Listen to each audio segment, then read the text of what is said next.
बिहार की ग्रेजुएट पास छात्राओं के लिए एक बहुत अच्छी खबर है। मुख्यमंत्री कन्या उत्थान योजना के तहत राज्य की लगभग 1.5 लाख छात्राओं के बैंक अकाउंट में 50-50 हजार रुपए की सहायता राशि भेजने की प्रक्रिया शुरू हो चुकी है।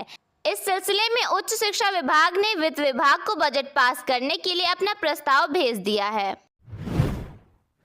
बिहार सरकार ने बिहार पथ उपयोगकर्ता शुल्क नियमावली 2026 के तहत स्टेट हाईवे, बाईपास और 250 मीटर से बड़े पुलों पर टोल टैक्स वसूलने की नई नीति लागू कर दी है, जिसके तहत 4 लेन पर 100%, 2 लेन पर 60% और 5.5 मीटर चौड़ी इंटरमीडिएट लेन पर 50% शुल्क देना होगा। इस नियम के अनुसार हल्के वाहनों के लिए प्रति किलोमीटर लगभग 1.25 रुपए का शुल्क फास्टैग से लिया जाएगा और टोल न देने पर 3 गुना जुर्माना वसूला जाएगा। आप इस नीति के बारे में अधिक जानकारी संबंधित सरकारी प्रकाशनों में प्राप्त कर सकते हैं।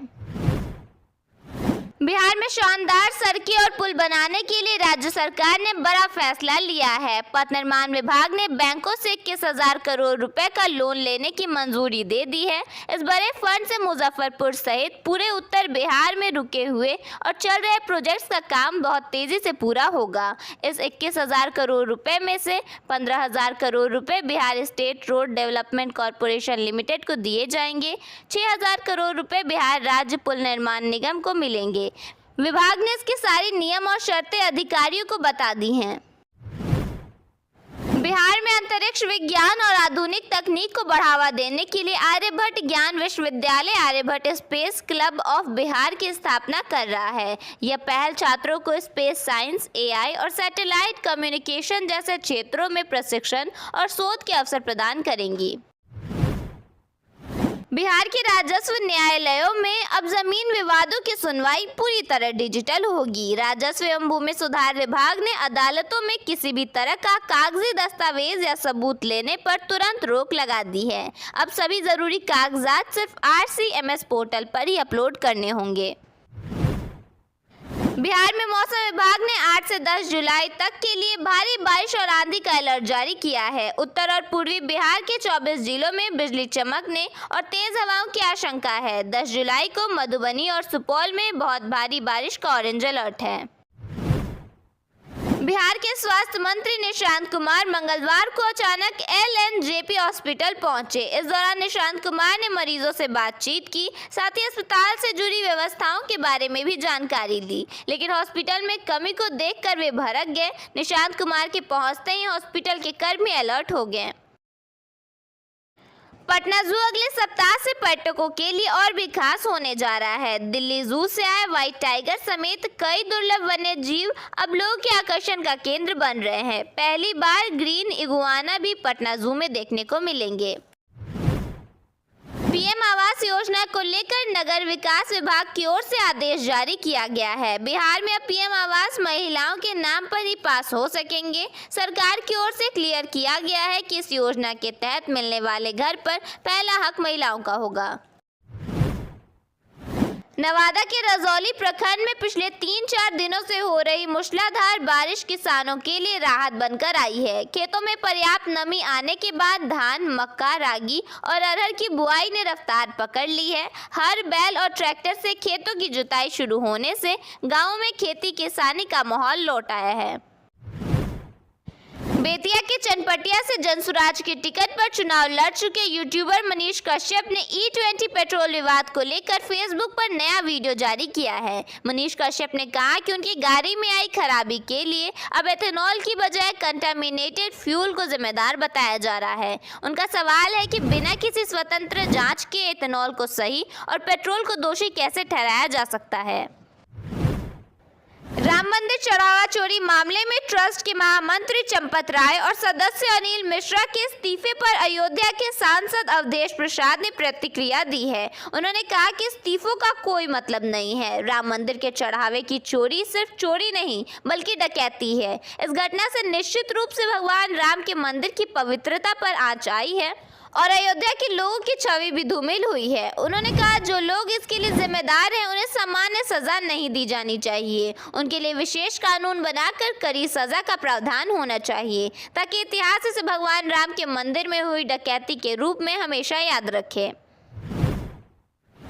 प्रधानमंत्री नरेंद्र मोदी को इंडोनेशिया ने अपने सर्वोच्च नागरिक सम्मान बिंतांग आदि पूर्णा से सम्मानित किया है। भारत के प्रधानमंत्री कार्यालय ने सोशल मीडिया प्लेटफॉर्म पर इसकी जानकारी दी है। इससे पहले नरेंद्र मोदी मंगलवार को इंडोनेशिया के राष्ट्रपति प्रबोवो सुबिनातो के साथ बातचीत के लिए पहुंचे थे। उनका भव्य औपचारिक स्वागत भी किया गया। पीएमसीएच में नर्सों की हड़ताल के कारण इमरजेंसी और ऑपरेशन थिएटर की सेवाएं ठप रहीं। नर्सों ने आरोप लगाया कि जूनियर डॉक्टर यहां गुंडों जैसा व्यवहार करते हैं और सीनियर नर्स के साथ मारपीट के विरोध में उन्होंने हड़ताल की है। वहीं मरीजों ने कहा कि उनकी देखभाल करने वाला कोई नहीं है। मामले की जांच के लिए एक कमेटी गठित की गई है। बांकीपुर उपचुनाव के लिए बीजेपी ने अभिषेक कुमार को अपना उम्मीदवार बनाया है। वहीं रेखा गुप्ता की उम्मीदवारी को लेकर आरजेडी के नेताओं ने नाराजगी जताई है। दूसरी ओर शत्रुघ्न सिन्हा ने प्रशांत किशोर का समर्थन करते हुए कहा कि उनकी चुनावी एंट्री से जबरदस्त उत्साह का माहौल बना है। अररिया में मुख्यमंत्री ने कहा कि घुसपैठ और आतंक के लिए बिहार में कोई जगह नहीं है। कार्यक्रम के दौरान लोगों ने मीट फैक्ट्री बंद कराने की मांग वाले पोस्टर दिखाए, जिस पर मुख्यमंत्री ने जांच के आदेश दिए हैं। वहीं फारबिसगंज को जिले का दर्जा देने की मांग भी उठाई गई है। जेड सिक्योरिटी वापस मिलने के बाद लालू ने कहा कि वह शेर हैं और उन्हें किसी का डर नहीं है। सुरक्षा मिलने के बावजूद वह बिना सुरक्षा के अपने आवास से बाहर निकले और कहा कि उन्हें किसी बात की चिंता नहीं है। इससे पहले आवास विवाद के बीच उनकी सुरक्षा घटा दी गई थी। बिहार पुलिस के कुछ जवानों ने कांस्टेबल पासिंग परेड के बाद सरकारी एसएलआर राइफल परिवार के लोगों को थमा दी और उसके साथ रील बनाई। इस पर जवानों ने कहा कि इसमें कोई दिक्कत नहीं है। एलएनजेपी अस्पताल के निरीक्षण के दौरान स्वास्थ्य मंत्री शौचालय तक पहुंचे, जहां साफ सफाई में कमियां मिली। इस दौरान निशांत कुमार ने कहा कि पैथोलॉजी विभाग को 24 घंटे सक्रिय किया जाएगा।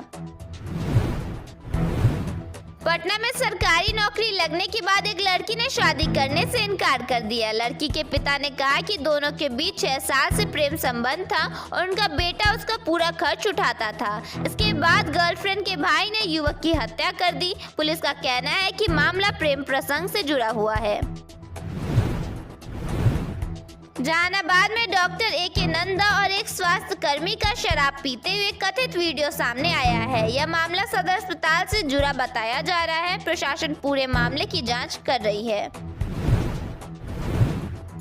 मौसम विभाग के अनुसार आज राज्य के अधिकांश हिस्सों में बादल छाए रहेंगे। कई जिलों में हल्की से मध्यम बारिश होने की संभावना है, जबकि कुछ स्थानों पर गरज चमक के साथ तेज बारिश भी हो सकती है।